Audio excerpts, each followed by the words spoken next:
এই দেখা পাইছে এইটো যিটো দং আমি আমাৰ ৰাইজে ইয়াত প্ৰায় 300 ঘৰ ৰাইজ আছে বগামাটিৰ পৰা। নদীখনৰ নামটো এইটো আমাৰ খৈৰাজাৰ মালাডং বান্ধ কমিটি আছে ইয়াতে, খৈৰাজাৰ মানে মালাডং বান্ধ বুলি কয়। এইটো আমাৰ ৰেজিষ্টাৰ ছ'চাইটি এটা আছে।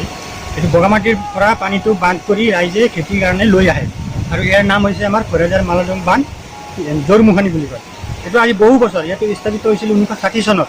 ইয়াতে প্ৰায় 300 ঘৰ ৰাইজ আছে।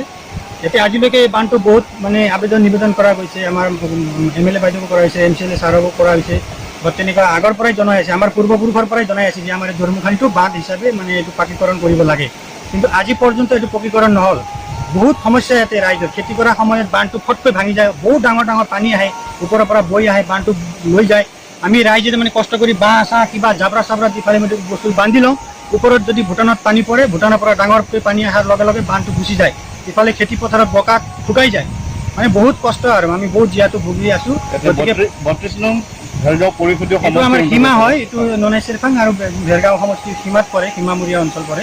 গতিকে সীমা হোৱাৰ বাবে কোনো ফালৰ পৰা আমি মানে সুবিধাটো পোৱা নাই। আমি কৃষক ৰাইজ বঞ্চিত হৈ আছোঁ। আপোনালোকে দাবী জনাইছিল? আমি প্ৰশাসনক বহুতবাৰে এইটো কোৱা হৈছে, বহুতবাৰ আমাৰ পূৰ্বপুৰুষেও কৈছে, আমাৰ অগ্ৰজবিলাকে কৈ আহিছে যে বান্ধখন বনাব লাগে, কিন্তু আজিলৈকে বান্ধখন বনাই নিদিলে। ৰাইজক আপোনালোকে চাব পাৰে, গোটেই খেতি পথাৰত যেতিয়া খেতিৰ সময়ত বহুত কষ্ট হয়। এইখিনি আমাৰ দাবী হৈছে যে প্ৰশাসনে বা আমাৰ MCLA বাইদেৱে হওক, হেৰিয়ে হওক, ছাৰে হওক, বা কমলী বাইদেৱে হওক, MLA বাইদেৱে হওক, বা চবেই যেনে তেনে আমাৰ কৃষক ৰাইজৰ সুবিধাৰ্থে বান্ধখন বনাই দিব লাগে, আমাৰ এইটোৱে দাবী আছে। কমলী বসুমতাৰ বাইদেউ 15 বছৰ শাসন এতিয়া হৈ গ'ল, তেখেতে কি নাই, এইটো বান্ধৰ কোনো আবণ্টন দিয়া নাই, এনেধৰণৰ কোনো আবণ্টন। তেখেতে আবেদন জনাইছিল?